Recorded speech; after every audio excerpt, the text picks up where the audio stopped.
Welcome back to Good Teams Win, Great Teams Cover. Our Fans on the Clock Draft 2026 continues as we're here with part two, pick 17 to 32 of the first round of the NFL Draft.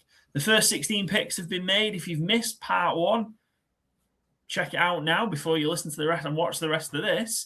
See who's been taken already. See what we thought of the picks. Some steals, some reaches, some surprises, some great analysis, and then I chipped in with a few bits as well. So cracking stuff. But we've got 17 to 32 to go to wrap up our Fans on the Clock draft. I'm of course joined by Byron Joe. Will be joining us later. Byron, how are you? First of all, part one in the books. You enjoy it?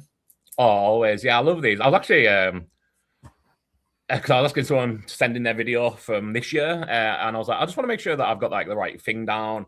So I was rewatching our 2024 one as it turned out. I just typed in our thing on YouTube, and it's really such a cool exercise.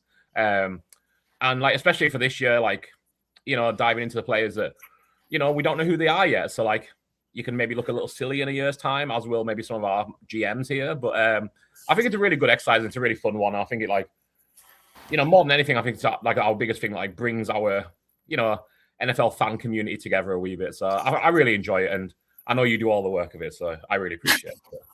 That's cool. Well, we've got everything done, kind of. So we'll dive into part two then. The Detroit Lions are on the clock. They've been sat on the clock for quite a while, to be fair, since the Jets went at pick 16. So here's Fletch from the AAW network to make the pick for his beloved Detroit Lions.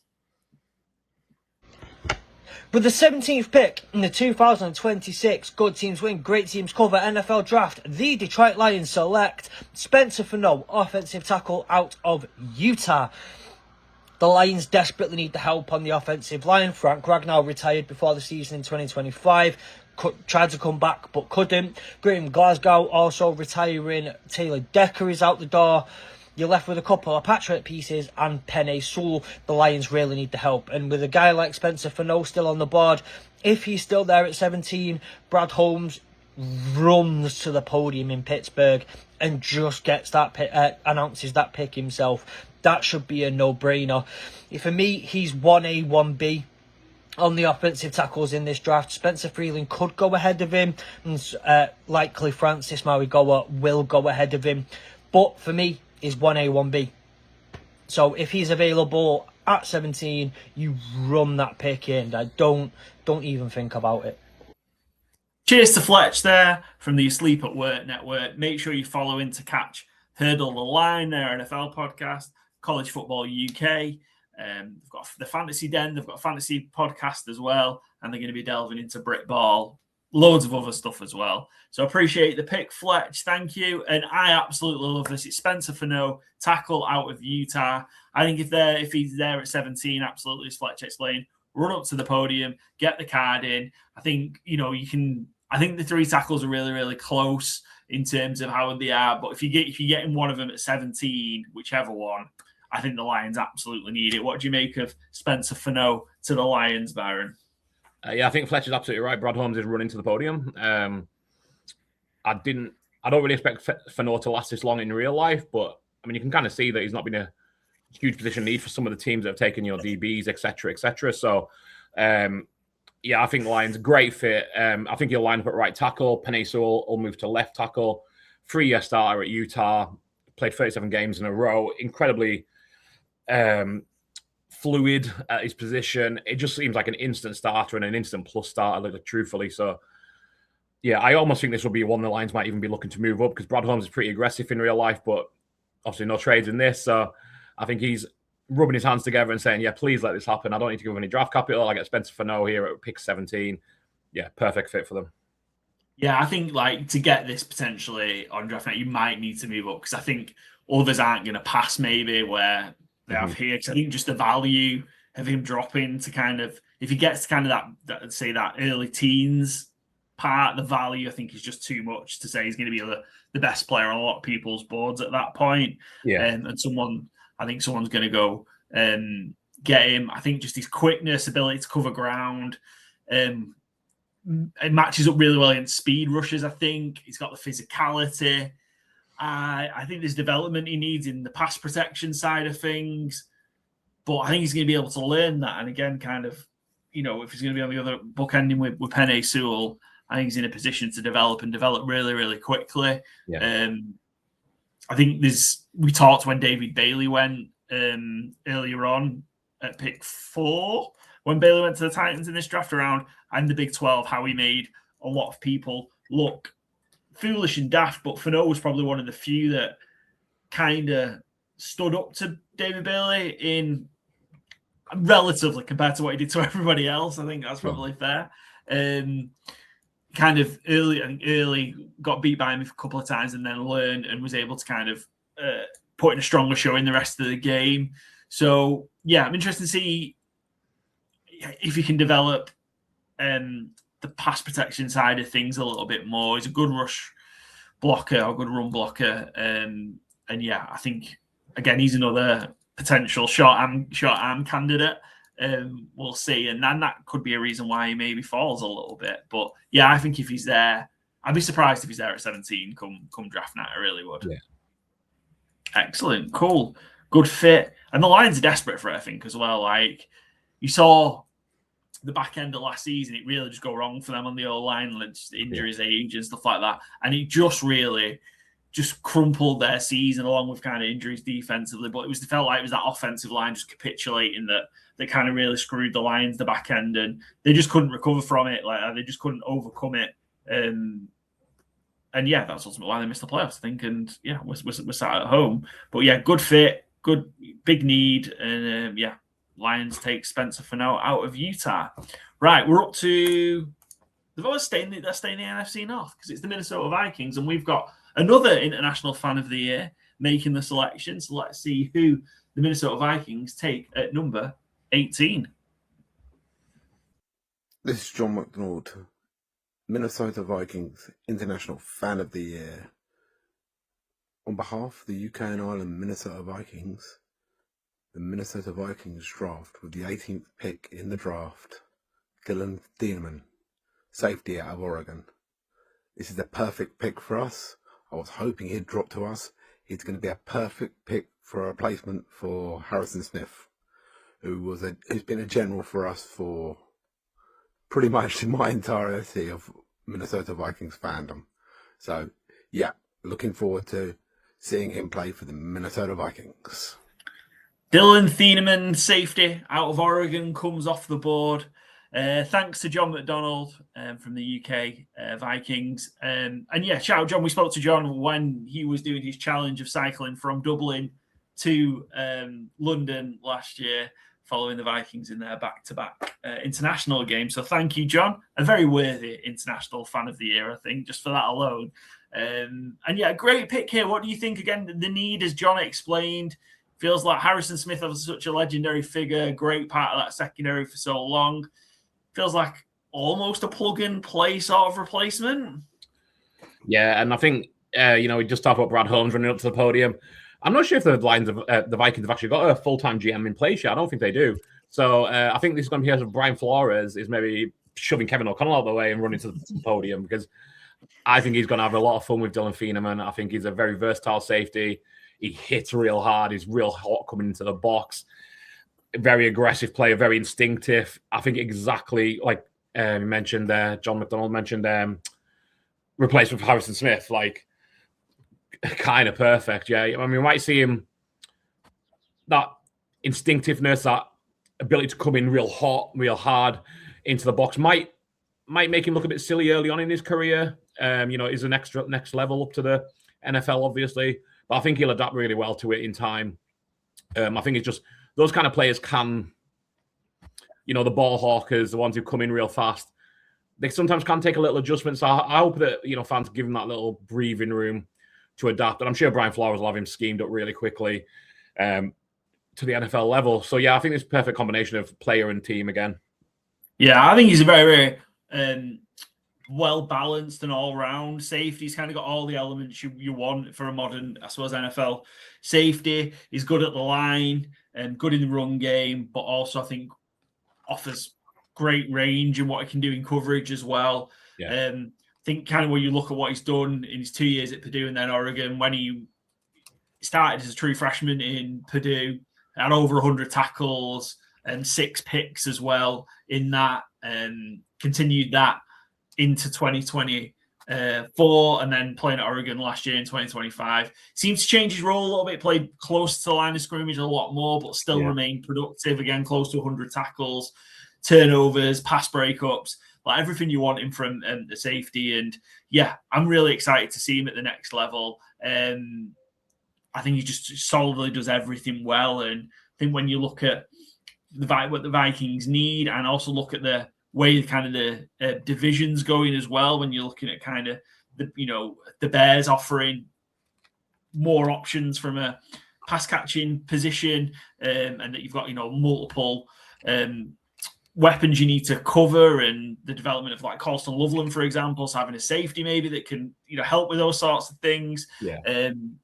Is going to be real important for the division. The Lions, how explosive they can be, and the options that the Packers have as well. And yeah, I think he sees a fit from a team, a need, and also a division perspective as well. I think it's a really, really good fit. So really like Dylan Thieneman, and yeah, looking forward to seeing him potentially in the purple of the Minnesota Vikings.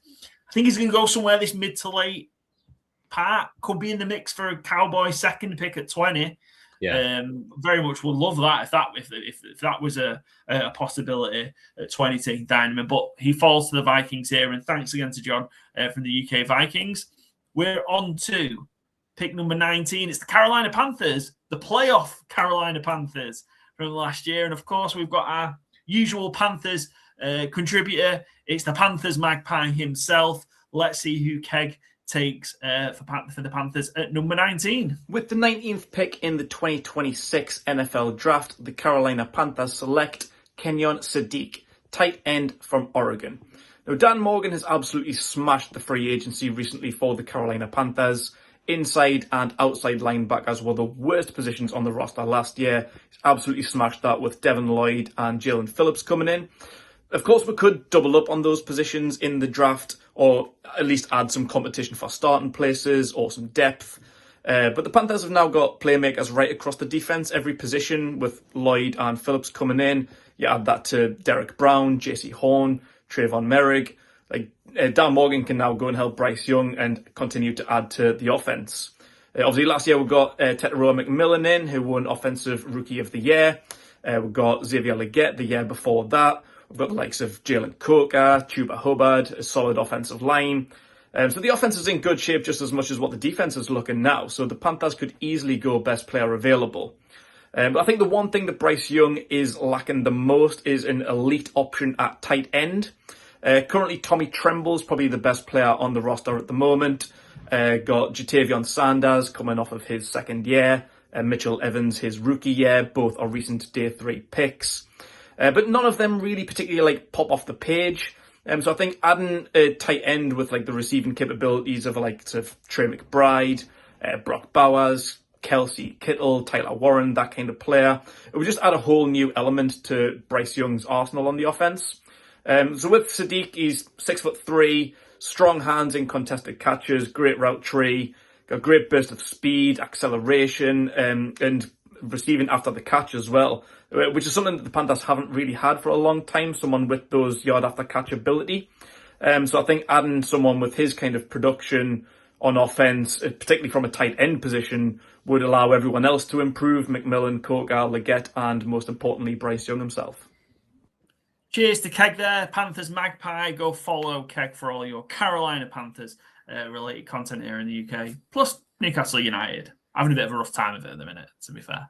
But the Panthers aren't. Certainly a more positive season. And yeah, would you think kind of coming into 2026 with what we've known of the Panthers the last couple of years, that they'd be in a position to take a mid-first round tight end and it be a real positive addition for them? I think they've done a real good job, to be fair, the last 2 years. Keg had mentioned it there, of addressing the needs they have, especially on defense. I think they're well set now, relatively. I mean, you can always improve, but depth might be an issue, but you only get so many draft picks and you've got to do what you can with them. I think Sadiq is a really kind of polarizing player. The athletic traits are undeniable. He is like, if again, it's one of them where, I mean, maybe you'd give him an extra couple of inches of height, but like in terms of build, in terms of explosiveness, this is what you want in a modern day tight end. This is a guy who looks the part. My one slight concern is that like he didn't actually put the numbers up that you would expect based on that. 560 yards last year. That was his only year as a starter. 8 touchdowns, which I mean you'll always take, but you know, not always the most representative thing that'll translate to the next level. But what you can't deny is that it's so explosive that if he can become more consistent with his catching, if he does become a focal point of the offense, I think they're really going to hit a big one here. Like Keg mentioned, it's real need on the offense there is a tight end. And again, like a third pass catcher, you've got Jalen Coker, you've got Tesoro McMillan. If you can add a game-changing tight end, if you can hit that Trey McBride, Brock Bowers level, then wheels up for the Panthers. And I think this would, again, if Sadiq does hit, I think this makes them division favourite in my mind. I think they've been a bit disrespected in the bookies odds already. We're not going to get too deep into that just now because it's a draft. But yeah, they're one of the teams I'm looking out for this year because I think Keg's kind of addressed it well. They've addressed everything they need to. And this is really where we do need to see, you know, they're going to give Bryce Young the 5th-year extension if they haven't already. I think they might have done. It's kind of do or die. Like, is Bryce Young our guy? We're going to give him another piece here. And I know the expectation shouldn't always be on rookie tight ends hitting the floor, but a lot of rookie tight ends have done really well recently. So that kind of expectation has got a lot quicker for tight ends. So I think the ceiling is huge. The floor might be really low as well, though, if he can't adapt to the NFL. There's no reason why he can't. It's just, like I said, the numbers. I would like to see better numbers in his college career before anointing him as a, you know, blue chip can't miss player. But I certainly understand at pick, you know, 19, you've got to take the risk here. Yeah, I think like Keg mentioned it, you know, looking at could they take best player available? Well, on the way this draft's gone, he, you know, according to our big board, he is the best player available. 17, yeah. He's gone 19. The first tight end, I think there is a bit of a drop off to the next one. Yeah.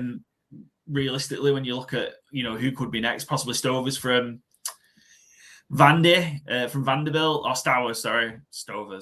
Yeah, I'm not sure he's going to make it as a tight end. Truthfully, I think he might end up being repackaged as a wide receiver. Yeah, so there's a bit drop, so it's not particularly deep from a tight end perspective. And I think Sadiq, he could be a matchup nightmare. I think just with his his speed, power, explosiveness, his sort of catch radius as well.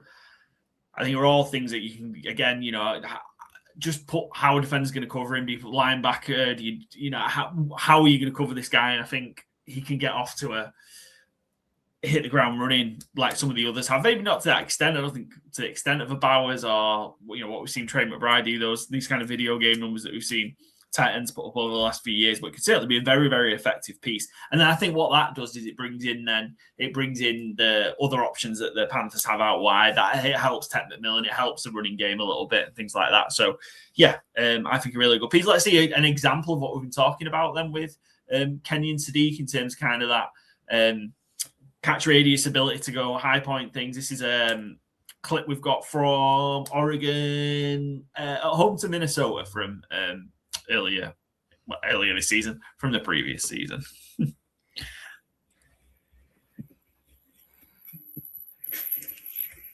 We also have no sound with it, but you can see sort of just that back of the end zone. Oh, yeah. Yeah, just ability to go get it. And just so quick off the line, I think, as well. Seriously. Yeah, and kind of being able, to have the body control and the piece to go uncollect it. I thought there was commentary with that. Apologies. There was not. But, you know, learn as we go on fans on the clock draft here. Anything else to add for Sadiq before we move on to the Cowboys' second pick? Just looking at a play like that particularly, it's like, this isn't your granddad's tight ends. Like, this is a new athlete. It's a new kind of, it's almost like a new position. Like, as much as I loved him, like Jason Witten isn't doing that. And I love Jason Witten. But he's never done a route like that and a play like that. So, yeah, huge upside. Cool. Thanks to Keg again, Panthers Magpie. Make sure you'll give him a follow. We're on to the Cowboys. At number 20, it's a friend of the show, RJ Ochoa from Blogging the Boys, making the pick. The Dallas Cowboys have all sorts of needs across their defense, but obviously have a new defensive coordinator in Christian Parker. Parker's secondary skills are something that he is renowned for, and it would be wonderful to see the Cowboys give him somebody to sort of serve as his specialty. I think a lot of people are hopeful that maybe Caleb Downs will happen, and maybe it will. Maybe the Cowboys will trade up, or maybe he'll fall to 12, and that will change this entire conversation. But this feels like a great consolation prize of sorts, something with a high floor of probability, although Emmanuel McNeil-Warren hasn't necessarily been linked to the Cowboys. But this feels right. This feels good, and I'm excited about it. So let's go ahead and turn the pick in. Thanks to RJ there. Make sure you follow him, Blogging the Boys from SB Nation for all the Dallas Cowboys content. Emmanuel McNeil-Warren, safety out of Toledo, taking our third safety off the board after Caleb Downs, Dylan Thieneman, and now Emmanuel McNeil-Warren. What do you make of this kind of fit? I feel it does address a big need for the Cowboys. I think the safety issue is a problem. Also, one of them got nicked the other day. So, maybe even more of a gap at safety for the Cowboys. Yeah, one of them not playing so safe in their personal life. I love it, truthfully. If you tell me you get Jem McCoy and Emmanuel McNeil-Warren at 12 and 20, I'll probably sign off on it today. I think, like you say, a huge area of need. And again, with Christian Parker, as the DB there, or DC with a DB background, I think it's really helpful. I think McNeil-Warren, compared to like Thieneman, who we just seen go off the board, much more of a ball player, less of a hard hitter. But with that said, he had 9 forced fumbles in college. He's really got that peanut punch down to a fine art, which the ability to turn the ball over, however you can do it, cannot be overlooked. Obviously, it's not to say that'll translate to the NFL necessarily, but it's certainly a really positive sign. I think Caleb Downs is kind of one of one. I think Thieneman and McNeil-Warren are kind of bunched together for me. I think they're both going to be like instant impact players at the NFL level. It is always hard, to see. They might have growing pains coming into the league. I think that's to be expected of any kind of, unless you're like Darrelle Revis level DB coming out of college. Like it's bound to happen. You might get caught going looking for the ball, and you might get found out a little. But I trust these McNeil-Warren to, reading the Beast Dan Brugler, like this guy has no ego about him. He's a real strong leader in the dressing room. Only called for 1 penalty in 1,861 snaps in college, again, per the Beast Dan Brugler there. So I think he might bring something that Dallas really need to the defense, some discipline, some leadership from the back end. And just another great scheme fit with player fit. Yeah, we've seen Christian Parker did great work with another Toledo secondary players, when Quinny Mitchell was drafted in the first round by the Eagles, and could that be the same again? Possibly. His rise through kind of the mocks and stuff over the last probably since the start of the season. He's probably pegged to be somewhere in like the 5th, 6th round at the start of the season. Obviously, performance come through and going well. He could be a late 1st round pick, and that seems to be like where he's been most often at the minute, somewhere about kind of the mid to late 20s. I don't know. I don't know if we will see him go on the Thursday. I think maybe he could be early Friday, day 2 pick in the 2nd round, just because I feel like there's going to be more O linemen go, more D linemen, more edge. Like we haven't had that run yet. It's been very kind of secondary heavy in this pick, hasn't it, recently? So to be third safety within 20 picks, I think is probably unlikely. Does fit a very, very, very important need for the Cowboys. I think just that consistency of the safety play. Kind of were going along okay with a little bit with like Bell and Hooker, and then they just kind of fell off a cliff. Yeah. Both of them really in the level of the play. And it's just also not been helped with the corners, the inconsistency they've had at cornerback as well. So I think addressing that 1 and 2 is fine. It does also, 12 and 20. I think it leaves a big pass rush question. Yep. The Cowboys, you need to be taking one of those, unless Jerry's got something up his sleeve that he's going to make a move on. But then that's where maybe 12 and 20 come into play for that as well. But as a prospect, I really, really like McNeil-Warren as well. He's real tall, lean, covers the ground really quickly. Good, obviously, side to side, and can make plays less so, but can make plays in the run game, just not maybe as prevalent as the other safeties. And yeah, I think he's got the opportunity to make a lot of turnovers as well, create a lot of turnovers and interceptions. You mentioned the peanut punch, technique that he's got, but I think also opportunity to make a lot of picks as well. So, I think good player. I just don't know. Yeah, I think the way it's gone, I understand why this pick's been made. I just think likely we're going to see maybe closer to 30 than 20 or even more, just falls into early doors on Friday, but a fantastic prospect. Excellent. Right, that's the Cowboys done with their picks. Thank you again, RJ. We're over to Pittsburgh. Let's see who the UK Steelers guys give Mike McCarthy with his first round pick as the Pittsburgh Steelers head coach. Hi guys, Mark here, representing the Pittsburgh Steelers, also representing the UK Steelers podcast and the UK Steelers fan group. Check the hat. I'm absolutely delighted to be making this pick for the Good Teams Win, Great Teams Cover podcast draft. And with the 21st overall pick in this draft, the Pittsburgh Steelers will be selecting my guy of this draft, wide receiver KC Concepcion out of Texas A&M. Why am I making this pick? Well, as I say, he's my guy of this draft. I absolutely love this dude. He is versatile, he is bursty, he is just an absolute complement to what we already have in that receiver room. I would absolutely 100% take him with the 21st overall pick. You can clean the drops up, just chain him to the jug machine, whatever you got to do in that respect. But otherwise, I absolutely adore this player. I think he could be the key fit to make our receiver room just that much more elite, and just really help whatever quarterback we end up with, whether it's Aaron Rodgers, Will Howard, or, moving forward, whatever we get in 2027. But cheers, guys, for giving me this opportunity. And here we go, Steelers.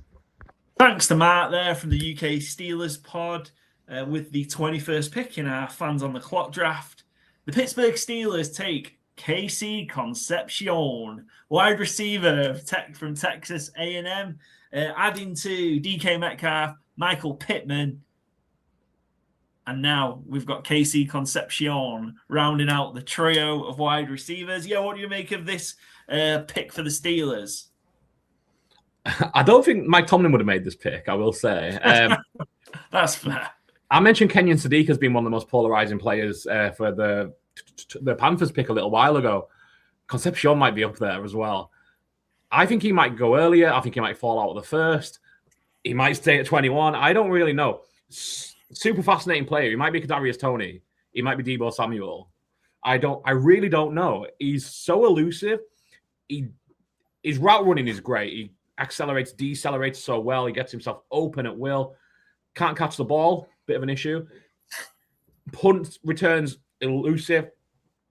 In 2025, he led the SEC in receiving touchdowns and punt return yards. He won the Paul Hornung Award, most versatile player in college football.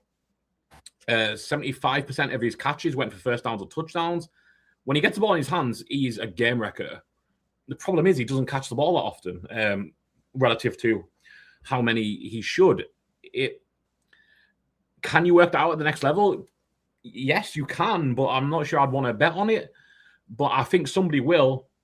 I would like to see him go to a team with maybe a more creative play caller than Mike McCarthy, who has called good offenses in the past, certainly, but when he's had great quarterbacks.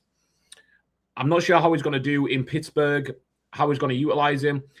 You're going to have that tag of a bit of a screen merchant until you prove otherwise. But if you get your receptions and you still get first downs that way, then who are we to complain? I think this is a real interesting one for Pittsburgh, though. It does bring a new level to that offense.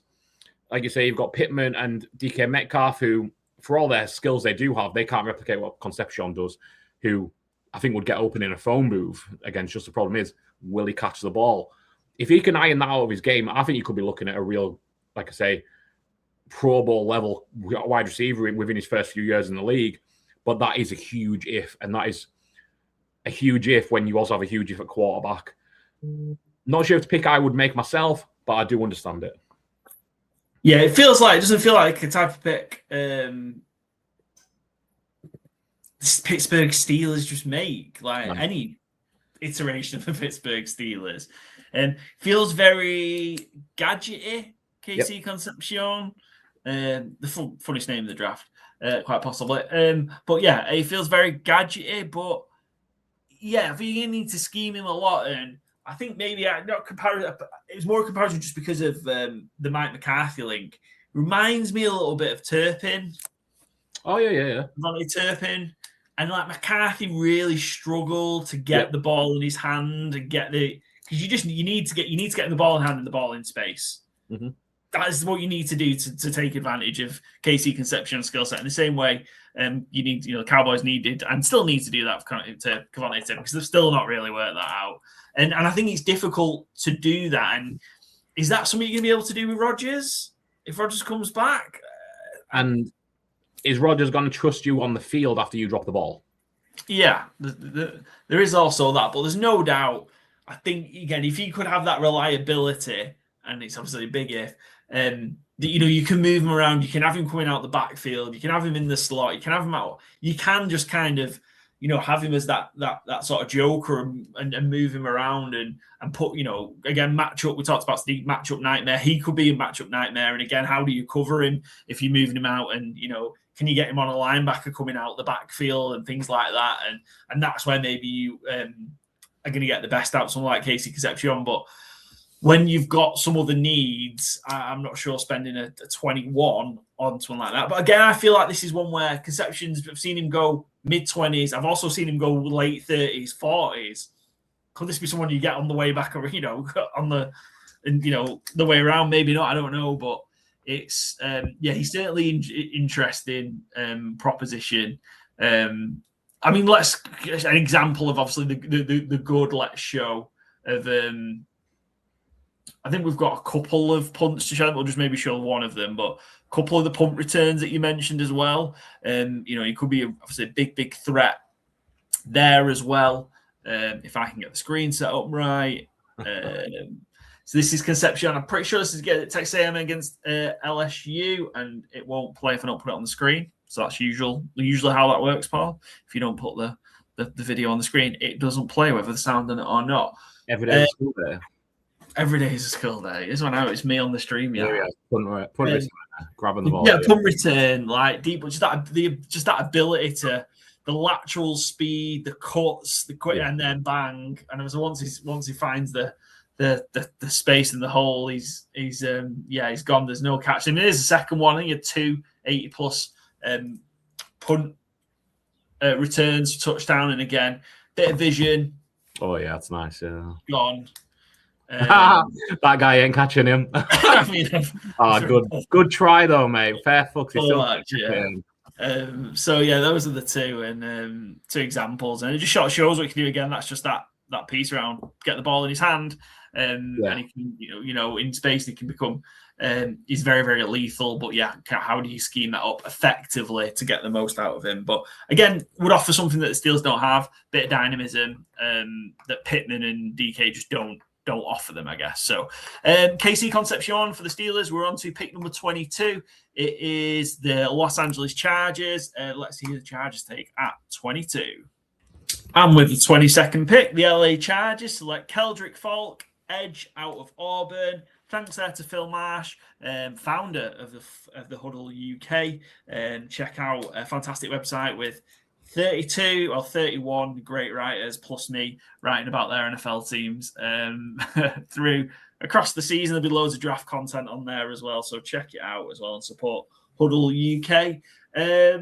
What do we make Keldrick Falk then for the Chargers? Again, I kind of feel like this is a need for the Chargers. Yeah, definitely. Obviously, got Khalil Mack still hanging in strong there, but Bosa's now no longer in the building. Obviously, a couple of years gone, but they haven't quite replaced that production at the edge.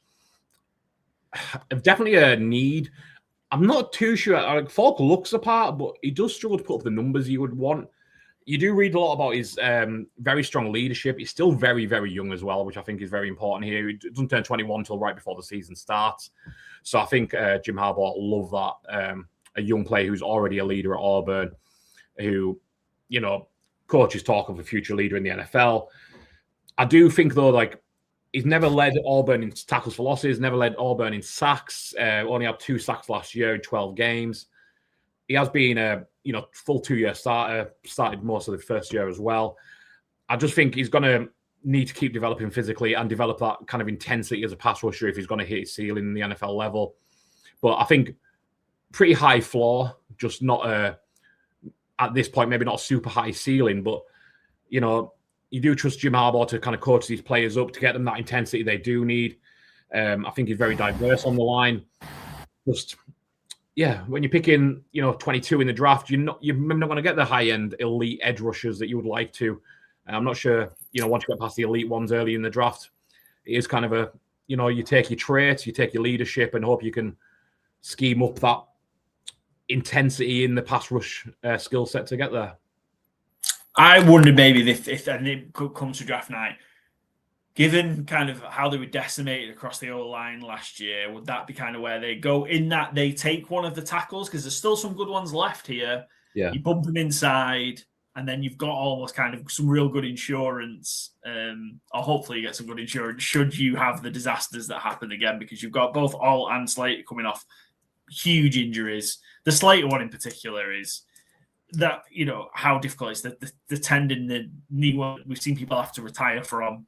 Yeah. And do you need that bit more of insurance at the tackle position while also improving the interior line, because kicking one or two of those guys inside would also not be a problem. So wonder if that's where they go. But yeah, I'm interested. Falcon itself, the size of him, like he almost seems weirdly a bit too tall. I don't know. Like he seems very skinny. He's not. He's 288, 290. I think it's 280, 290. Stands tall. He's tall, lean, and also the arms, the arm length helps, the reach, but just wonder then if he's not kind of doing, or we can't win that way, is he going to be able to win with power and speed? And that's the interesting. He has improved as a pass rusher, but that kind of tailed off. Improved 24, and then it sort of didn't really move forward in 2025. And let's see if he can improve it, because I think he's got foundation, and maybe does he try and put on a bit of size? Do they move him? I don't know, but I feel like there's just a lot of potential to tap into there as a pass rusher. And is that what you need at this point? I don't know, but he could be a real good addition for the Chargers. Absolutely. Excellent. Right, we're on to pick number 23. We're getting there. We're flying through it. We're on to the Philadelphia Eagles. So let's see who the Eagles take at pick number 23. Good afternoon, gentlemen. The Good Teams Win, Great Teams Cover podcast. Phil from the British and Irish Eagles here with the 23rd pick of the 2026 NFL fan. And this year is a little bit more difficult than last year, purely because the needs are greater. We've obviously had some issues across the offensive line last year. Could that have been coaching more than the players? There's been a lot of injuries. But one particular obvious talking point is the Lane Johnson spectre never goes away. So we're clearly going to need to target tackle in the draft, whether we go in the first round or we wait until later on and try and pick someone up. But without Jeff Stoutland working his magic, I guess the confidence may not be there as much as usual to find the diamond in the rough, the Jordan Mailata at the end of day 3. So I think the Eagles are going to go tackle this year. It could go wide receiver, depending on whether the A.J. Brown situation does or does not happen. It looks like it is more likely than we'd like to admit. So there is a chance that the Eagles could end up picking up a wide receiver, but I feel like that's putting the cart before the horse. So in the interest of expediency, we're going to go for offensive tackle and Max Iheanacho of Arizona State. He's got a really good story, really good background, coming from Nigeria as a young boy, playing for East LA Community College, transferred to Arizona State in 2023. Injuries in the offensive line sort of forced him into action, where he played 6 games with 5 starts at right tackle. He won the starting job and played all 14 games in 2024 and played all 12 games in 2025, earning a second team All Big 12 award. He's got the ideal build for the tackle position, dominated his 1v1s in the Senior Bowl, 14 pressures and 0 sacks in 2025. He's been improving year on year. Excellent athleticism at 330, footwork and balance are excellent. He had a really impressive 4.91 40-yard dash combine run. So seems like right up the street for doing a bit of run blocking, a bit of running downfield, blocking ahead of Saquon Barkley. So I feel like this is going to be an excellent pick for the Eagles, and I look forward to seeing him in Kelly Green in this coming season. Go Birds! And with the 23rd pick in our fans on the clock draft, the Eagles select Max Iheanacho, offensive tackle out of Arizona State. Big thanks to Phil there from the British and Irish Eagles. Make sure you're following those guys. Their Eagles podcast, their whole Philly sports network as well. Yeah, great group, and thanks for taking part. Max Iheanacho, very interesting prospect. I didn't know if we were going to see him called out in this one or not. I'm surprised it's this early. Obviously, the Eagles potentially do have a bit of a need given the future. And is it just the eye to the future, you think, with this one, that they're going to give maybe Iheanacho, or hope that they get Iheanacho, or give him a bit of time to develop, considering he is relatively inexperienced, only been playing the sport since 2021? Yeah, I think they have to, don't they? Lane Johnson, he said, is a very much a year-to-year proposition at this point. Still a very, very good offensive lineman when he's there and when he's fit and when he's ready, but you don't know how long that's going to be. I think, you take Iheanacho over maybe, say, a Blake Miller because you see a higher ceiling. Well, I think Blake Miller is maybe more ready to go today, but they're seeing, the high upside, and hopefully they can coach it up, whether they have Jeff Stoutland there or not. Seeing that success with Jordan Mailata on the left-hand side. So I think there's logic there and kind of like franchise continuity that might lead to that. So I can see the understanding of, maybe this is a rookie, redshirt year where he doesn't see much action, fills in when needed, maybe in other places. But I think the dream is that he learns from Lane Johnson this year and then takes his job next year. Yeah. And what do you think, Joe, Iheanacho, to the Eagles? Do you think it's a good fit? I think it is for what both was mentioned, the future. I like the Eagles not in a win now mode, though. I think when you look at that squad, when you look at some of the players, but they always make the smart decision. There's a few tackles who I've seen ranked above. You mentioned Proctor and Miller. There's also Lomu as well is available. So it's depending what you choose. I think he's not going to, if they do pick him, he's not playing this year. I think obviously he has the build, especially in the run game. I think in his feet, playing the football, the English football, soccer and basketball. He has the foot skills, maybe not great with his hands, and I think that's what he'll have to improve when he gets to the NFL. And what a guy to learn behind Lane Johnson. It's probably the best place he can go. At 23, it could be a bit of a risk that does this work out, but, the Eagles, it normally works out for them when Howie Roseman is picking around this spot. So it's, I think it'd be a good fit thinking of the future, but they certainly need a lot more things now than they did last year, as was mentioned, especially the wide receiver, depending on what's happening with AJ Brown, and the edge as well. I think it gets lost how many edge players are lost and weren't able to bring back in free agency. So there's plenty of edge players available to pick around that 23 spot as well. But at this stage, it's when you get to the mid-20s late, it is a gamble with a lot of these players to see if they can hit that ceiling. He's certainly got a higher ceiling than some of them, but he's also got a lower floor, I would say, to a few of the tackles and the wide receivers and edge players. So if it works out, then they're set for another 10, 12 years of that position, which you're never going to complain at. So it's a great pick, great story. It's just a bit of a gamble just with if they are in win now.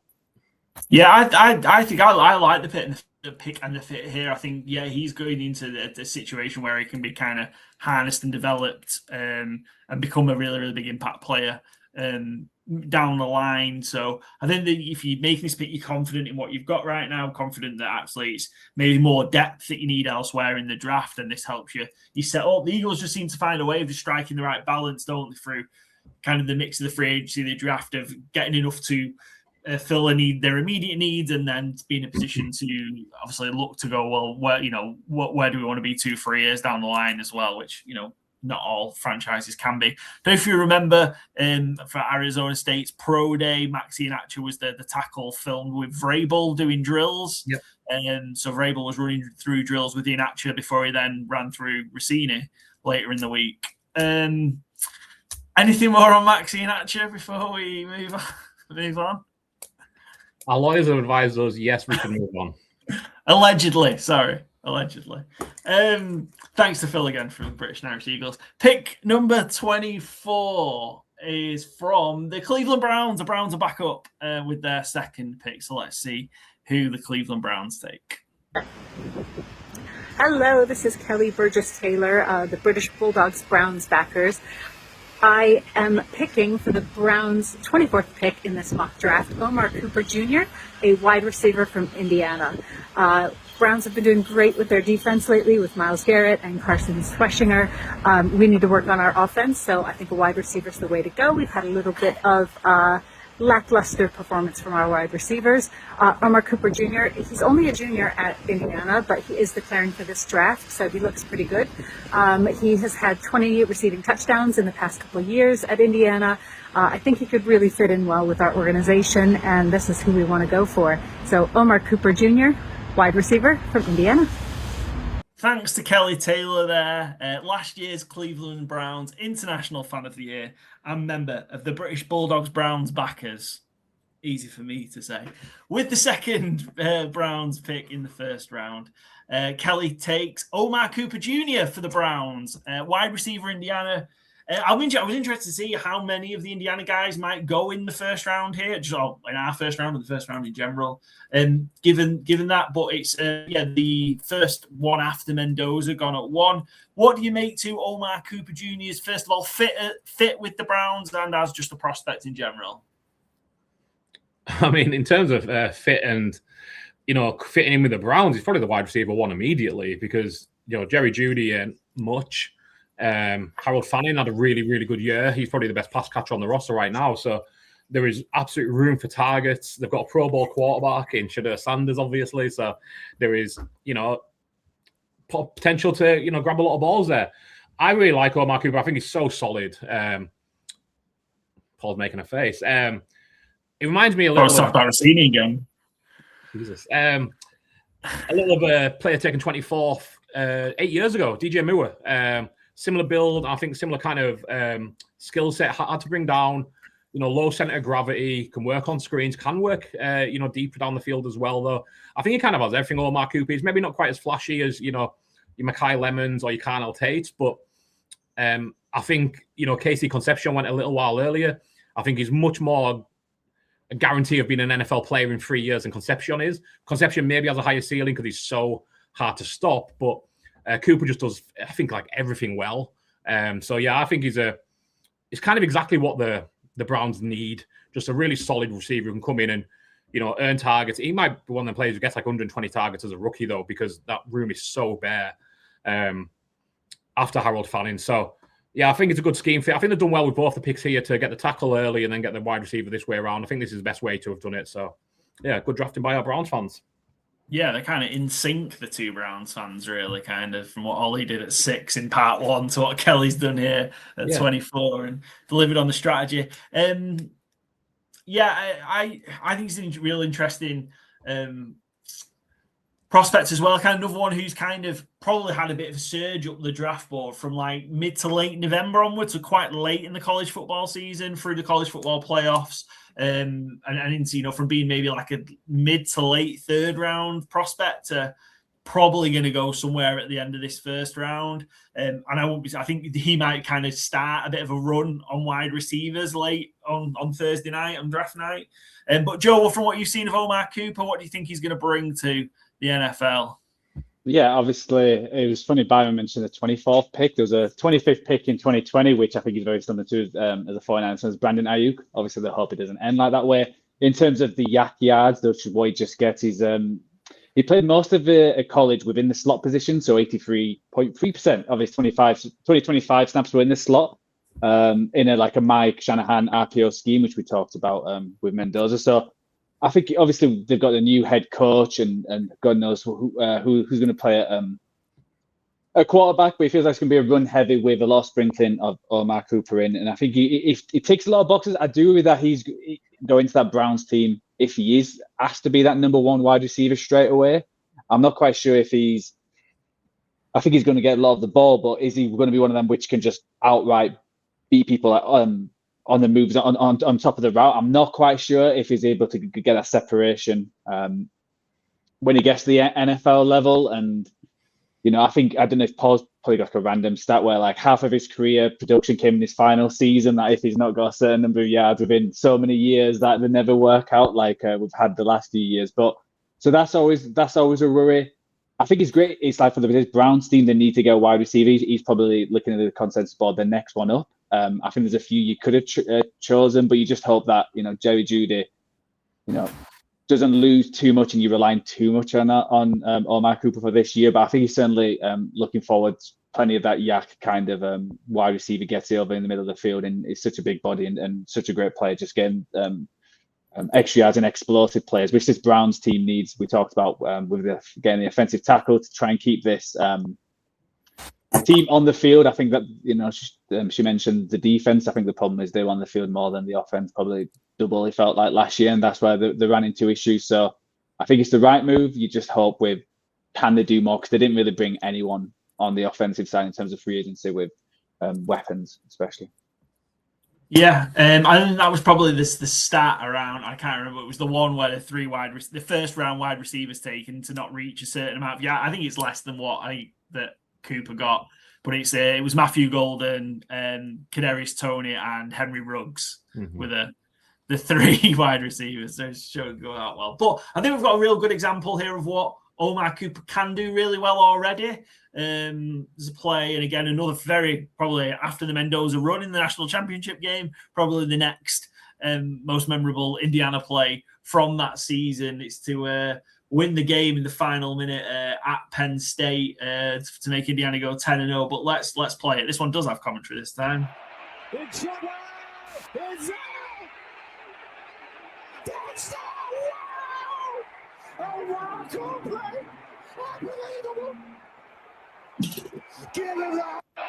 The single most ridiculous piece of commentary from it has commentary. I'm not sure it's the season, that's for sure.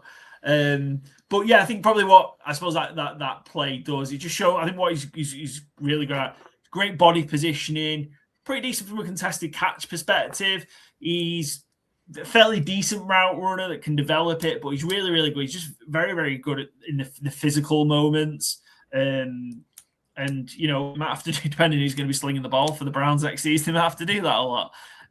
So there's bits where he can really, really develop. And like I say, he's quick over the kind of the short distances, and he can get going and be a bit of a rack threat. But yeah, I think he's got a good foundation. I feel for him he could end up going to a bit of a better situation. But yeah, if he's going to end up being kind of the primary target, he could end up having, like say, 110, 120 plus target season.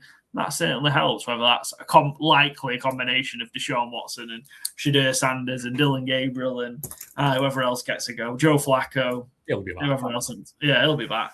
Anyone else ends up playing quarterback for the Browns. But thanks to Kelly there. That was Omar Cooper Jr. at 24 for the Browns. Let's move on to pick number 25. We're heading out to Chi-Town to see who the Bears pick at 25. Ben Isaacs, author of The American Football Revolution, How Britain Fell in Love with the NFL. You can also find me on X at Tweets from Ben, plus every week on the Nat Coombs Show and College Days podcasts, among appearances on various other podcasts, radio shows, and TV. But right now, I'm picking at number 25 for the Chicago Bears, and anyone who watched the Bears last season will know that the defense was not very good. There were some crucial takeaways at key times, and it papered over the cracks. The defense on a play-by-play basis was just not performing, and I think Dennis Allen is probably the right coach, but there was not a lot of talent on that defense overall. So a lot of gaps to fill, especially with the fact that the Bears let so many defensive players walk and they only got signed to one-year deals elsewhere. So where should they go here? For me, it has to be edge. That was the biggest issue last season. They need someone opposite Montez Sweat. They need someone who is going to pressure a quarterback without having to put out a blitz. So I've gone for TJ Parker, the edge from Clemson. If you look at his game tape from 2025, you may not be that impressed. 2024 tape was absolutely unreal. He just tore up the ACC. But in 2025, he was getting a lot of double teams. There were a lot of chips, a lot of schemes just to neutralize him. That's a compliment. I think you put him in an NFL defense, he won't face that, and he can succeed. Thanks to Ben Isaacs there, author of The American Football Revolution, How Britain Fell in Love with the NFL. We've got a copy right here. Go buy Ben's book. Go get it off Amazon now. and it'll come the day after you order it. Fantastic. I'll be reading that on my holiday next week. But shout out, Ben. Thank you. And go, obviously, catch Ben on the Nat Coombe Show, College Days, and everywhere else that Ben is. He's in a lot of places. TJ Parker for the Bears then at 25. This is somebody who's had the opposite. We just talked through a few players who've shot up draft boards. This is the opposite, where TJ Parker kind of going into the season was as nailed on a top 5 draft pick as there could be. And then it's just kind of tumbled down the board by and large due to how poor Clemson had. They're a potential national championship contender, and they had a woeful season. And it feels like a lot of the Clemson prospects have had the tumble down the board as a result. Does that mean there might be a bit of value then on TJ Parker late in the first round? I think so. I mean, he still had 9.5. He still had 5 sacks last year. 11 the year before. He's obviously, Ben talked about his 2024 tape was ridiculous, essentially. And like you say, that's why he was a, top 5 pick, rumored to be. But I still think you're getting a good value here. I would take him ahead of Keldrick Falk, who the Chargers took a few picks ago. I think you see kind of more intensity, more urgency from Parker than you do Falk. And I think, obviously, Ben talked about there, a huge issue of need. We talked about it, felt like every week from like week 7 or 8 onwards. If the Bears don't get a turnover, their defense is appalling. Yeah. Well, what would really help with getting turnovers is not have to bring an extra safety in to make up for a lack of pass rush. So I think the scheme fit really well. I think there's a need there by a huge amount, Chicago's greatest need. So I think as long as he can get back to that level of 2024, or maybe even just like stay at, you want him better than he was in 25, but like you said, the team was so bad around him. I don't think he necessarily fell off a huge amount. I think it's hard to do it one-handed. So, I think it's a really solid pick for Chicago where they've took him. Yeah, I think you might be getting a bit of value on it. I think the reality of TJ Parker is somewhere in the middle. Seemed to go at the start of last season and this. I think somewhere in the middle of the first round is probably a fairer pick in terms of his talent level. So I think someone is going to get a bit of a steal here. I think he's just, again, very well-rounded. He doesn't necessarily do anything particularly exceptionally well, but does a lot of things to a good to high standard without kind of being exceptional in a particular area. And I think that's one where, you're just looking to develop everything. And I think maybe he's a rotational piece to start, before then kind of becoming a starter maybe year 2 onwards. Joe, what do you make of Parker from Clemson? Yeah, I think obviously the Bears are desperate when you just look at last year. Obviously, Montez Sweat managed to get double digits, but currently on the depth chart is Odi Yingbo.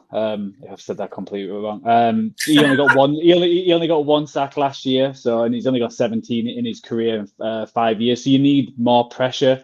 I do for TJ Parker. I think he's going to be a good, solid NFL player. I think he has the motor, he has the look in terms of the arm length and his attributes as how bulky he is. But the problem is, I think what he's shown with last year, I wonder if people get a read of him, does he have that plan B? And I think that's what he struggled with last year. And I think it might struggle in the NFL where he's like speed to power is great. But if these are linemen, again, we talk about it coming from college, you move into the NFL and it's the best of the best.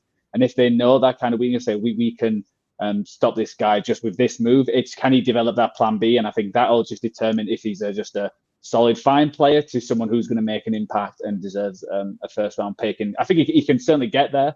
And obviously having Dennis Allen there to teach him up, I think that would be great. And I'm also curious if they're going to leave him on the edge or if he's going to be one of these players who moves inside quite a lot as well. The versatility, because he seems like the power is gone and he's a good run stopper as well, that he might be one of the edges. But I don't think he's going to get double-digit sacks every year and be able to bend around that corner and be able to get to that kind of career. I think he's going to be one of them who just powers through and be able to get into the backfield that way and might be able to do tackles for losses and hopefully, help the Bears improve that sack number, because that is one of their weaknesses. You can't just rely on interceptions because they're so up and down every year. So it makes sense by the pick to here. I picked him here. I think he's a solid player. I think he's going to be able to contribute, specifically the first few years. But is he that like franchise-changing kind of defensive lineman? I'm not quite sure. But when you're picking 25, that's all you're looking for. Is just his improvement throughout the depth chart. Excellent. Thanks again to Ben Isaacs for the third plug. The author of The American Football Revolution, How Britain Fell in Love with the NFL. Go buy the book. Go buy it now. I hope Ben is happy with the 3 plugs. Next up, we are on to pick number 26. The Buffalo Bills. Let's head to Western New York and see who the Bills pick at 26. I'm Lou Brunson from Optimist Fantasy, and with the 26th pick of the NFL Draft, the Buffalo Bills select Ohio State defensive tackle Caden McDonald. Truth be told, McDonald isn't Buffalo's first choice, but with Casey Concepcion going to Pittsburgh a few picks before and trading back off the table, they go with the next best option. In an effort to shore up their ever-leaky run defense, Buffalo takes a big swing on a big man who's incredibly young.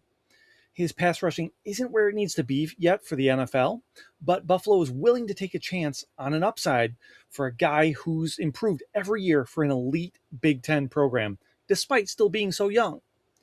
This is the first step to remaking their defense for new defensive coordinator Jim Leonhard. Additional wide receiver help will have to wait until later in the draft or even post-draft free agency. Thanks to Lou Brunson there from, as mentioned, Optimus Fantasy, also draftbody.com, as we've got on the screen. Lee takes Caden McDonald, the interior defensive lineman from the Ohio State University. It's been a while since we had an Ohio State player taken in this draft. Joe, do you want to start off Caden McDonald to the Bills? Again, is this fit a need for the Bills? Yes, it's our first. I think it's our first defensive tackle off the board. I've seen him, he's ranked 1 or 2 most of the time. And I think, when you look at the Bills' depth, they're currently their nose tackle because they normally play a 3-4 defense, which I think they'll stick with this year. It's currently Dion Walker, who was a rookie last year, so he was a 4th rounder. So it makes sense getting another 1st rounder to help that defense, because it feels like that was one of the main issues that they brought Bradley Chubb in to help the edge show is to secure that nose tackle position, which Caden McDonald can do. Obviously, he's a big fella, and he brings a lot to him. I'm guessing, again, one of these players who he's saying is risky, where he's only had 1 full year in college. He did feel like the standout in that Ohio State defensive line, which was completely brand new in the Matt Patricia front.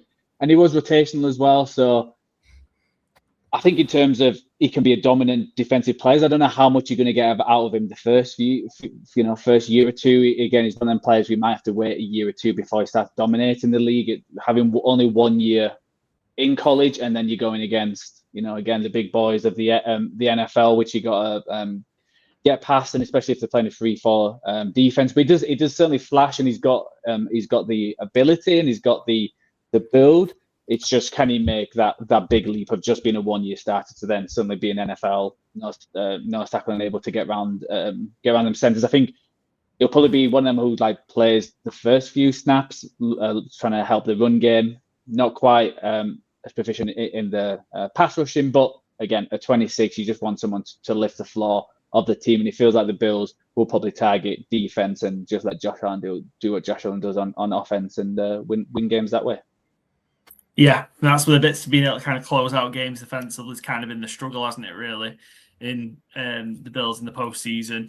I'm sure McDonald, like I said, I think you're right, early downs, we'll see him. I think he can be one that can kind of just eat up double teams as well. I think that when you've got and Oliver and others on that line, I think you could, really, really just unlock a few things early doors for the Bills on early downs and put offenses into real third and longs, which so it's where you want to be putting offenses. So an interesting prospect. I wonder if he can develop that pass side of things as well, pass rush or just disruptor side of things on passing downs.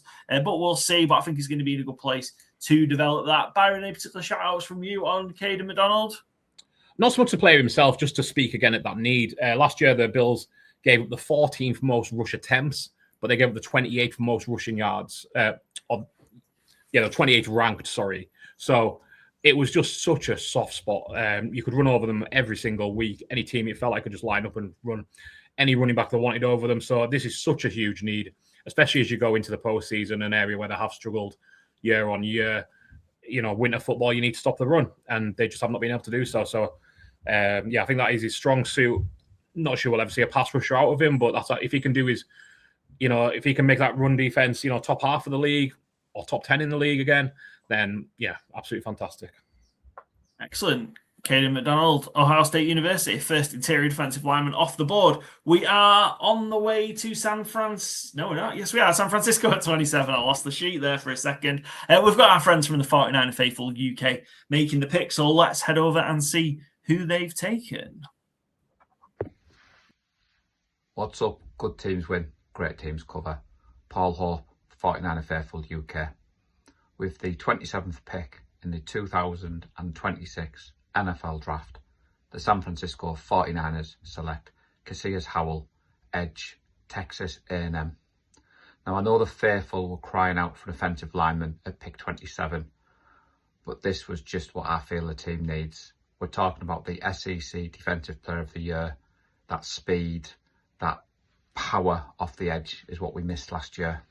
It's a bold move, it's an aggressive move, but it's one that I felt like I had to make.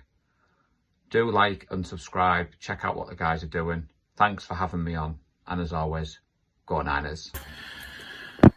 Thanks to Paul Hope there from the 49er Faithful UK. And with the 27th pick in our Fans on the Clock draft, the San Francisco 49ers select Cassius Howell, edge rusher from Texas A&M. What do we make of this one, Joe? What's your initial reaction then? The Niners taking an edge rusher, is this where you want them to go? They're in a weird spot because there's a lot of positions which need fixing, and certainly edge is one of them. Obviously, the drafted last year in the first round in Michael Williams. Early, I think it was 13, 11, around that spot. And obviously, he got injured during the year, so then you go in again with a first round pick. It makes sense. We talked about all last year just what happened, the decimated defensive line. Obviously, they brought Ozo from the Cowboys, a tackle that they drafted 2 last year as well, with the second, third round in Alfred Collins, CJ West. So to get another body behind Bosa and Williams, both coming off big injuries, makes sense. I think he's a bit of a risk, Howell, in terms of his traits. That again, is he going to be able to step up to the NFL? He's an undersized edge rusher, especially arm length as well, so he can be outreach. He does have the twitch and the production though. So I'm not quite sure. Again, it's 27. You gamble on these players, but do I want another? Someone who's like a tween, who's not like a sure thing, like, okay, that's the kind of edge rusher he is going to be. And I'm not quite sure about that. Like, there's plenty of spots I would have liked if Omar Cooper Jr. would have slid down, because I do think we need another wide receiver just with the injuries and the type of wide receivers we've got now. We haven't got many yak receivers, which we had abundance of a few years back, and now we've got none. So that might have been somewhere, but obviously he went. We need more defensive edge. Cornerback, there's only 2 off the board, and we certainly need to address that tackle spot at some point. But at this stage, when you're 27, you're taking a fly. And I think, Howell, he had some production. Will he translate to the NFL level? I think that's just a gamble in terms of his size and what he brings to the table. Yeah, I think that's probably the bit with me. I like the player as individual. I just worry that the next level, kind of what you do with him. Like, does he just become a pure situational pass rusher? And I don't think you can live like that in the NFL anymore. That feels like that's a back end piece when you've had all the production, and it doesn't kind of feel like you can do that. So whoever takes him, and I think he will go. His name will be called on the first night. You've got to have a real structured plan for how you're going to use him, I think, and how you line him up and where you get the most out of him. I don't know if he's another way you just have to just keep moving him around, and he has to just attack from different places to keep offenses on their toes. The other thing is he was sort of stuck behind Shamar Stewart and Nick Skirton, and they both came out last year. And then obviously he's had this monster season for Texas A&M. I mean, again, we've got another great example of what he's really, really good at, and we'll sort of show this play here. This is the third play of a series of 3, where on first down, second down, and third down, all the outcomes of the play are Cassius Howell sacks. This is Texas A&M against Utah State very early in the season. I think this might be week 2. But yeah, we'll just roll the tape. Again, no comms this way. You can just sort of just see how quick and explosive he is. Getting to the quarterback just untouched almost, just helped on his way. But that's the kind of thing he's capable of doing, just sort of that breezing pass. But how easy is that to do on a regular, consistent basis at the NFL level? And it feels like he's got a lot of like wide attacked against maybe odd fronts, and that's kind of how he's going to be able to do that. Like he's not going to get through chips or anything like that. He's very much just going to be pure speed from that edge, and it feels like all lines and offensive coordinators have ways to deal with that quite easily in the NFL. So, but we shall see what he can become. Thanks to 49er Faithful UK guys again. I'm Paul. Appreciate having you as part of the show. We're on to 28. We've got a new face joining us. It's friend of Ben Isaacs from the College Days podcast. We've got Dom Corbs. He's making the selection at 28 for the Houston Texans. Dom Corbs NFL here on the pick for the Houston Texans at 28. I make TikTok videos, breakdowns, do YouTube as well. Corbs NFL on YouTube, Dom Corbs NFL on TikTok. Follow me, subscribe, appreciate it. But as a Texans fan, I have to address one thing at this point. Given how the board has fallen, interior defensive linemen that I like are gone, I'm going to go with the offensive line. And I'm going to take Emmanuel Pregnon, the offensive guard from Oregon. We saw what CJ Stroud looked like last year with a bad offensive line. I do think the Texans have done quite well in addressing that in free agency, but let's put any questions we have about CJ Stroud to one side and give him a proper offensive line. He's a pocket passing quarterback. Emmanuel Pregnon has ideal size, great physical traits, 6'4", 315, has more than 33-inch arms, 82-inch wingspan. He's strong, he's quick, got heavy hands to upset the pass rusher, great at finishing, good pad level. He is, I think, a really solid pick. Is he going to light the world on fire? Is every Texans fan out there going to get his name and number on their back of their jerseys? No, but football is built in the trenches. Super Bowl winning teams are built in the trenches. And with Emmanuel Pregnon, our trenches are looking a hell of a lot better. Thanks to Dom Corbs there. Go give him a follow. Does fantastic breakdowns on his Instagram, TikTok channels. You will be a more educated NFL fan, X's and O's, as a result of watching Dom's stuff. So go give him a watch and a follow, and you can hear him with Ben Isaacs on College Days podcast as well. And Dom selects for the Houston Texans Emmanuel Pregnon, interior offensive lineman out of Oregon. Feel like this is a really obvious need for the Texans. Kind of that offensive line has just been so poor the last couple of seasons. After being pretty decent in CJ Stroud rookie season, but it's just kind of fallen off the last couple of years. If they're going to have any chance of supporting this immense defense that they've got and turning themselves into a real championship contender, this is the place they need to start in the draft this year on the O-line. Yeah, and I think we look at Pregnon as one of the older prospects in the draft as well. He's already, he'll be 25 by the time the season starts. 6 years college total. Some of that was COVID, so not real full years, obviously. But Wyoming, 2 years at USC, a year at Oregon. He's certainly well-traveled, well-versed, and I think, they can't take a project. They need someone who can come in and hit the ground running. Maybe could have went Blake Miller at right tackle, perhaps, who's another very experienced, steady hand in there. But I think this is exactly what they need, just somebody who can come in, start week one. You're not going to revolutionize the NFL, but you're not going to get your quarterback killed. And the idea of taking another defensive player is just, adding a luxury where they just do not have it. So I think it's a really sensible decision. It's one of them that I can't see it going. It's not going to be a bust. It's not going to be, the reason that the offensive line isn't fixed. It's just going to be a steady pair of hands and, come in and do his work quietly and well, I think.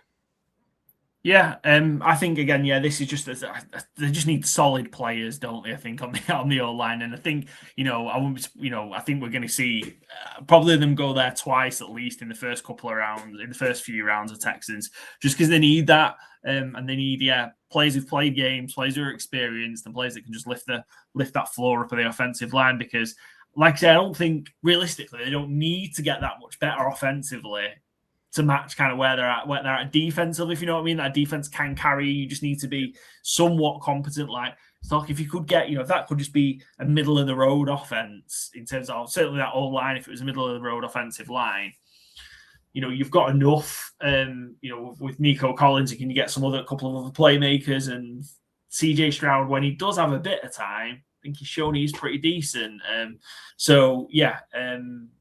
I just think they need to be in that position where they start elevating it, and it's probably going to take a while. It's not going to happen in 1 year, but you start by building the trench. You've got to build the trenches out. They've built the defense. Now give some balance on the offense. Joe, what do you make of Pregnon then for the Houston Texans? Yeah, I think like you guys said, it makes sense positional wise. I do agree with that. It's more you picking need rather than just the best on the board. Just because like we do have him number 40 on like the best board. I've seen him way down like maybe second or third round, and there's a few other guards around that way. It's just, who do you fancy? And it feels like Emmanuel's going to be, you mentioned that he's going to be 25 when the season starts, but it looks like he's going to be a solid player. I don't know if he's going to be, one of the best guards, just a solid player. And to be honest, that's probably all the Texans need right now. And he's going to come in, he's going to be able to probably provide, some things on tape in year one, and I think that's what they need. I think some of the other guards that are more younger, that there's a few who are like around the 21 mark who have got experience, but also they might need a year or two to bed into the league. And again, the Texans are one of them teams, especially with that defense, if they want to keep them all together, that they are in win now mode.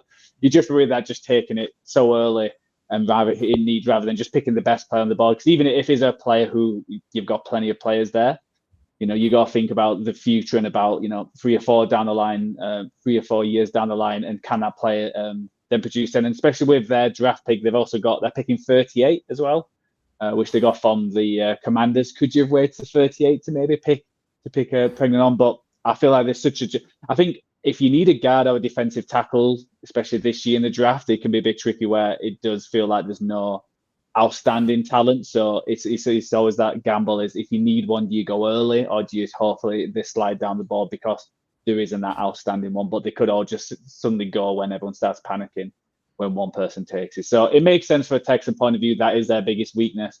I just read that it could be slightly picking the player based on need rather than what's actually on the board. Yeah, and we've still got, at this point in our draft, fans on the clock draft, we've still got 3 of the top 30 on the big board that are also all tackles available. Proctor, Lomu, Blake Miller, all not been taken yet. So could that be somewhere they go? And even then, still kind of, if you look at the top, and obviously spousal, some of these players I imagine might go quickly, but if you're looking at kind of the top, 30 players, we've still got the Woods, Terrell, Avion Terrell, cornerback. So there are options, I think, there. But if you see actually the value in the position when they're not being many, because I think after Pregnon potentially looking at getting to 50, 60 on the big board before we start talking about another guard. So then maybe you make the move. Cool. That is the Texans in at 28. We're off to Kansas City, and we're back with our mastermind champion, Tom Kraft. 29 for the Kansas City Chiefs. Let's see who they take with their second first round pick. That's where they potentially go.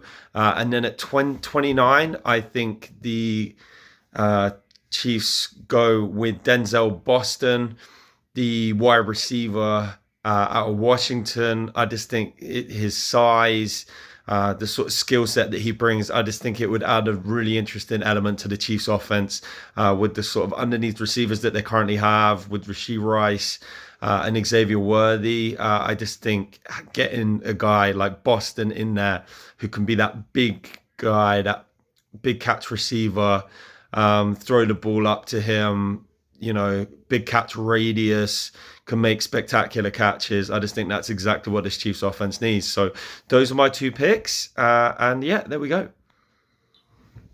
Thanks to Tom Kraft there again, pulling double duty, making both picks for the Chiefs. Follow Tom, Midnight Sports, AEW Network, et al. And maybe a returning defending his mastermind title. We'll see. Tom took Denzel Boston, wide receiver out of Washington, for the Chiefs' second pick. As kind of Tom explained in his pick video there, is this something different that this Chiefs offense needs when it's got kind of a lot of similar wideouts? Yeah, it's definitely an interesting proposition. I can't think of the Chiefs having someone like Denzel Boston before. He is, as Tom mentioned, big lad, 6'4", wins the jump balls down in the red zone, contested catches, all day, essentially. That's his biggest skill set, I think. He's not going to run away from anyone, I don't think, but he's a big lad and he does win the contested catches.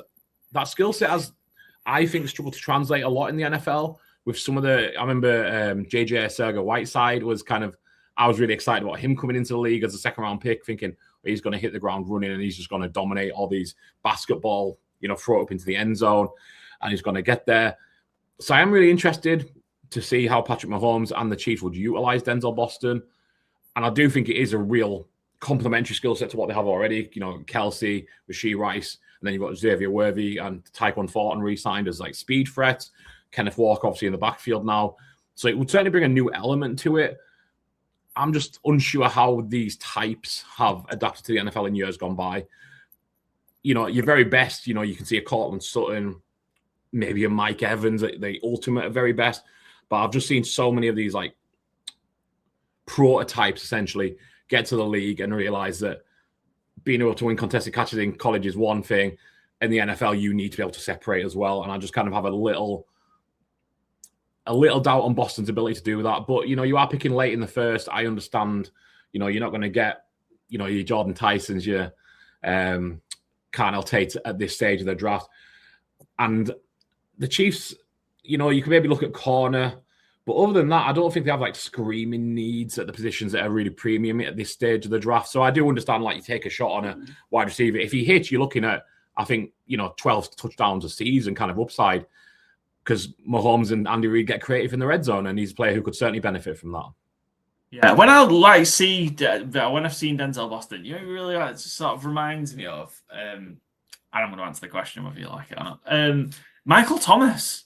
Okay, you take that. Yeah, Michael Thomas in Denzel Boston, and how productive he was before he went off the rails. I think he's got a lot of the size, that ability to high point, but the ability to stretch the field at the same time, and score a lot of touchdowns. I just see some similarities, and I think again he was behind Rome Dunze, Jalen Polk, Jalen McMillan in Washington. They've had a good run of producing some decent wide receivers the last few years.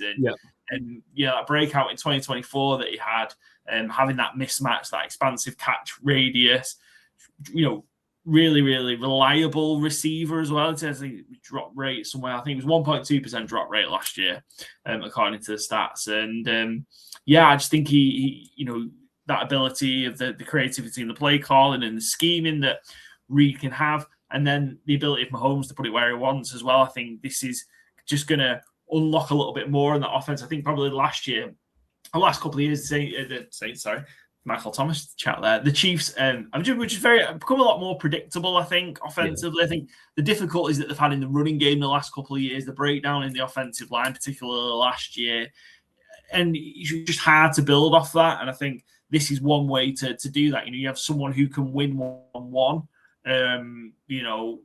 just on the outside, just by the back shoulders, they're putting it up, things like that, and that can help get out a lot of tricky situations, I think. So I think this is a very, very intriguing pick, and I'm not sure. I say Denzel Boston's rated 30 on our big board, 6 wide receiver. So I don't know, will we see his name called towards the end of the first round next week? We shall see. Anything more on Denzel Boston before we hand over? Let's go over to Miami. They picked up this pick, their second first-round pick, by trading away Jalen Waddle to the Denver Broncos. So we've got Nat Coombs joining us and making the selection for the Miami Dolphins. So let's see who Nat takes. Hey gang, Nat Coombs here, and I have the 30th pick of the 2026 NFL Draft for the Miami Dolphins, and I'm going with Jeremy Bernard of Alabama, wide receiver. Quite frankly, if it was up to me, I would be selecting a wide receiver in every single round of the draft for the Dolphins this season. I want 7 wide receivers, nothing else. I want a roster of receivers. We need support there. Jeremy Bernard feels like he is one of the safest picks in this draft at the higher ends of the draft. Anyway, there are probably receivers with higher upside by all accounts, but he feels like a versatile, plug-and-play, sure thing, productive kind of guy. A lot of parallels with Jerry Jeudy coming out of college, and I mean that went well. What could possibly go wrong with this pick? So Jeremy Bernard of the Alabama Crimson Tide is my pick for the Miami Dolphins. That's Jeremy Bernard taken for the Dolphins by Nat Coombs. They replace a Alabama wide receiver with an Alabama wide receiver. And that's the first of 7 that Nat hopes the Dolphins take in this draft. Thanks to Nat, legend of NFL UK broadcasting. You'll catch Nat on the Nat Coombs show. Go give them a follow where you'll catch Ben and Dom as well, who've obviously drafted as part of this as well. Got the full Nat Coombs family on board with fans on the clock. Love to see it. What do we make of then Jeremy Bernard then, first of all, as a fit for the Dolphins and as a prospect overall? Yeah, in terms of fit for the offense, I think a really good one, truthfully. I think this is probably the biggest, what we'll call reach of the draft so far, based on the big board. Is ranked 58 on the mock draft database big board. But, picking at 30 here, I think what he does well, I think could really work well in this Dolphins new offense, led by Malik Willis. I don't think we're going to be as pass heavy as we were in years gone by, maybe with Tua. And I think Jeremy Bernard is a real grinder. He gets open pretty well. He's got a running back skill set as well as a wide receiver skill set. You get that ball in his hands and he will take off. Reminds me a little of like Robert Woods from years gone by, because he also has that, what I kind of love, and I think a lot of coaches are going to love about him in the NFL. He does the dirty work. He's not afraid to put his head in there. He's not afraid to get dirty and block. When the Rams had that 29th pick, I was thinking he might be a potential future Ram, because again, you see that from Puka Nacua all the time. Blocks his butt off. He's not afraid to play over the middle. I think he's going to be a coach's dream, truthfully, when he gets to the NFL. And I think, like I say, he's ranked up 50 on the big board. I think he might sneak into the end of the first round. You can actually get him at 35 to 1. I've got a betting preview coming up next week, so check that out as well. He's a long shot to get there, but I don't think he's a bad bet. And we just talked about Denzel Boston. They were actually teammates in 2023 at Washington, and Bernard outproduced him comfortably. So I think when you consider his character, and I think what the Dolphins kind of need to do and want to do, going like Green Bay South, as they've been called, they establish the run, they grind the ball, they do use the passing offense more than I think Miami will because of the skill set and the players they have. But yeah, I think Bernard will come in and be a real good fit there. And I don't know if he'll be the wide receiver 1 in terms of targets this year, but I think he'll be a real good culture setter and the exact kind of player they need. Yeah, oddly, I think like if Mike McDaniels was stuck around, he'd have loved having someone like Jimmy Bernard. I think like he's the exact kind of player that he'd be able to scheme up. A lot of touches for, and I think there'll be potentially be a lot of that in terms of motioning him, seeing maybe coming out of the backfield at times, things like that. I think you can do a lot with him. I say, but I don't see him as a wide receiver 1. I think he'd be a real solid wide receiver 2. But I think at 30, I think that's really good value to be able to go get somebody who can fill that role. Decent size. Well, he's 6 foot, just short of 210 as well.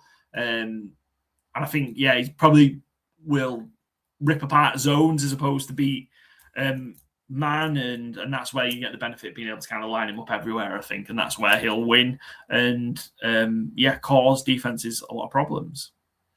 Excellent. Miami Dolphins, 2 picks done. We're on to our penultimate pick of the draft, and it's off to the Pats Pals. We've got Sky making the pick for us. Let's see who the Patriots take at 31. Thanks to Sky Pang there from Pat's Pals, franchise tag. Go give them all a follow. Support Sky select CJ Allen, linebacker out of Georgia. What do we make of this pick? The Patriots taking a linebacker and solidifying that defense even more. Yeah, I mean, can you ever really go wrong having a bulldog on defense? It just feels like these guys just keep coming out of the college and keep excelling in the NFL. And it's another one where, again, the Patriots, they do have some needs for a team that made the Super Bowl last year. And linebacker, maybe not a screaming one. I'm not sure how much we'd see CJ Allen end up rushing the passer, if any. But he had a little bit of that in his last year in Georgia, certainly. But it's just another where, they're kind of okay at the starting level at linebacker, but they're certainly weak depth-wise. It's just another one where, is this just a pure Mike Vrabel player who's going to come in, he's already got Spillane in there, And I just think it's exactly what Mike Vrabel will want. You know, you could have, I'm sure, like, if they had the board their way, they would have loved to have get like another, you know, receiver threat, depending on what the AJ Brown truth is to that rumor, maybe an edge player. But the board hasn't really broke that way. We've had a run on edges, we've had a run on wide receivers. So I think CJ Allen might be, you know, in terms of what they need, best available. Again, there's a few tackles I'd have maybe considered as well. But I think CJ Allen can be pretty plug and play, can learn under Vrabel, and that's really appealing. Again, that scream sit and coming out of Georgia, pro ready, should make him ready to hit the ground running, I think, in New England. Yeah, I think CJ's going to be wearing the green dot for the Patriots sooner rather than later. I think very, very character and the mental attributes as well as the physical ones. But I feel it's that leadership. He's the leader of the defense for Georgia in 2024 and 2025. Help call the signals. So I think that leadership is a big part of why he's touted so highly, or touted as a top 50 prospect. And then, I think the rest of it, he's just very solid. I think he's not a particular size or speed or anything that kind of makes him stand out that way. I think he's just solid all around. Yep. Linebacker, really good against the run. Does have limitations, but can do a good enough job in coverage, I think, where he won't be, overexposed. So I think good all-round player that's got the smarts, that's got the leadership, and will develop that IQ side of the game as well under somebody like Vrabel, I think. So, I think just a good fit from a culture and a player fit. So, CJ Allen, linebacker out of Georgia, heading to Foxborough. We're down to our final pick. Of course, it's the champions up picking at 32. It's the Seattle Seahawks, and we've got the 12 Talk pod guys back to make the selection. What's up, everyone? It's Josh from the 12 Talk podcast, the UK Seahawks official podcast of your Super Bowl champions, the Seattle Seahawks. Now, in an ideal world, I think John Schneider may look to trade back. But when we're looking at this draft board, if the player that we're about to pick is still available, his hand may be forced.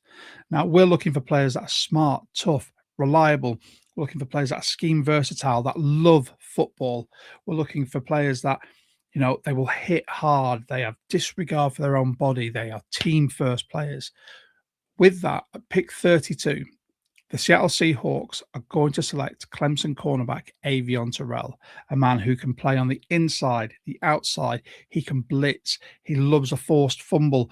The man is just physical, aggressive. He is just a chaotic good at cornerback. And I think Mike McDonald would be licking his lips if he had the opportunity to have someone like Terrell play in his team. Terrell's got family ties with AJ Terrell, already been in the NFL. So why not bring his younger brother, Avion, in to the best defense in the league? With that being said, I want to say a massive thank you to you guys, and go Hawks.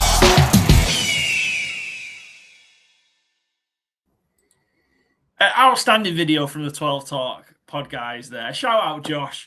So we're very, real hard on it. The great graphics, just outstanding. Just up to the level of fans on the clock part 2 for sure. And with the 32nd and final pick of the first round in our fans on the clock draft, the Seattle Seahawks, the reigning, defending Super Bowl champions. How good did that Josh's cap look, by the way? Avion Terrell, cornerback out of Clemson, joins, as Josh said, the best defense in the NFL. What do we make then of the Seahawks adding Avion Terrell? Yeah, well, I think Josh said it. Mike McDonald will be licking his lips and running to the podium with this one. You see big board 27. He's available at 32. He's got the bloodline. They have a need after Reek Woolen left in free agency, which I think Seattle weren't too upset about. They still have Josh Joby and obviously Devin Witherspoon at corner. And I think Terrell can kind of do it all inside, outside. You might say he's a little undersized. I did have his height up. He's just 6 foot, I think. So that's, he's not huge cornerback in that sense, but he's really ferocious. He really attacks the ball well. Sorry, he's 5'10". He's not even 6 foot, or 5'11", sorry. He had 5 forced fumbles last year. He really attacks the ball really well. He also had 3 sacks last year. And one of my favorite lines reading through Dane Brugel as a beast was he punks tight ends as a blitzer. So if he comes blitzing, you better have somebody assigned to him, because if not, he's just going to run through them, apparently. And also, Lance Zierlein called him a permanent irritant. And those kind of words just kind of sum up what a Seahawks defense was last year. They come from everywhere. I mean, we've seen it in the Super Bowl. They did not respect New England's ability to hold up at all, and they just kept blitzing and calling up these like kind of creative packages where they just ran at free will. And I'm just thinking now, like, Avian Terrell's is going to be like getting 10 sacks as a rookie the way this is lining up, because if they don't fear offensive line's ability to hold up to it, Mike McDonald's just going to get funky with it, creative with it, and you get a full-time starter off the bat here at 32 for the best defense in football, for the Super Bowl champions. I think this is an absolute slam dunk pick. This is one of my favorites of the second half of the entire episode of Fans on the Clock too. So the best get better, I think. Really solid pick for the Seahawks. I was surprised Terrell was still available for them, and run up to the board to put it in. Yeah, I don't think Terrell is going to be available at 32 on draft night. I just don't see it. I think he'll be gone somewhere in that mid to late 20s. I'd be surprised. I'm very surprised anyway. I think, it's one about just knowing playing to his strengths. I think the size it can be an issue, because you've just got some of these big wide outs potentially that it's just so hard to compete against them when they're 6'3", 6'4", and they've got 20, 30 pounds on him. It's going to be tough where you're just going to get bodied. But I think you can put him in places where he can win and can succeed. And I think that's going to be the key to whoever does draft him. I think he would be a great fit with this Seahawks defense. I really, really like him as a player. I think he's potentially, I think he maybe could go ahead of McCoy. And be maybe the second, if we pretty set that Delane is the first cornerback. I think there's a case that you can make that Terrell might be the second one off the board. And I think he technically very good, schematically versatile, all traits that fall to somebody like the Seahawks, somebody like maybe the Texans, like those sorts of teams. Would really benefit from having someone like this and ultimately make the most of him. I think other teams who just don't have as much dynamism on defense might struggle to get the best out of someone like Avian Terrell. Great pick, and glad we got to talk about it a little bit, because he could have fallen out of our first round, and that would have been very exciting. Thank you again, the reigning champs, the 12 Talk pod guys, and thanks to Josh for submitting such a fantastic video. Byron, that's us. We've got to the end. Fans on the Clock draft 2026 in the books. It's been a great one. Thank you to everyone. I won't reel off all 32 people, or 30, however it is, 30 people that have been involved in submitting videos, making picks, etc. It is painstaking to put together, but I think it makes a couple of really, really good episodes. And hopefully you've enjoyed watching it over the 2-3 hours that it's been going through. We've got loads coming up. We've got too much coming up, if anything. We've got episodes stacked. We're going to be looking at a bit of Brit ball before the draft, I think, as well. We've got an interview with the Yorkshire Rams head coach here. So we'll be talking about the current state of Brit ball. We've got more draft preview stuff coming up. We've got our own mock draft between me, Byron, and Joe. So we'll see how that compares to our Fans on the Clock one.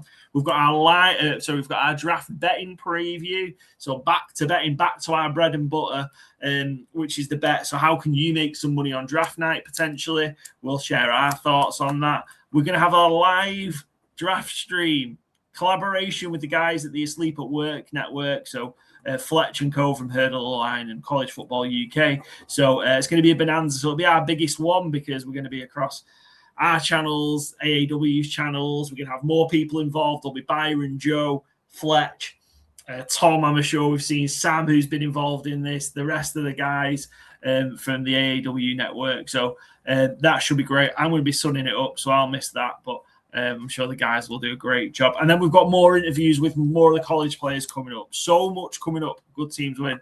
Great teams cover. Make sure you follow it. Podcast available on Spotify, Apple Podcast, Podbean. Video version available on YouTube. Highly recommend going watching these 2 episodes on YouTube if you've not. At GTW_GTC on X, Instagram, TikTok, Blue Sky. Thank you for joining us. Enjoy the draft when it comes, and we'll see you soon.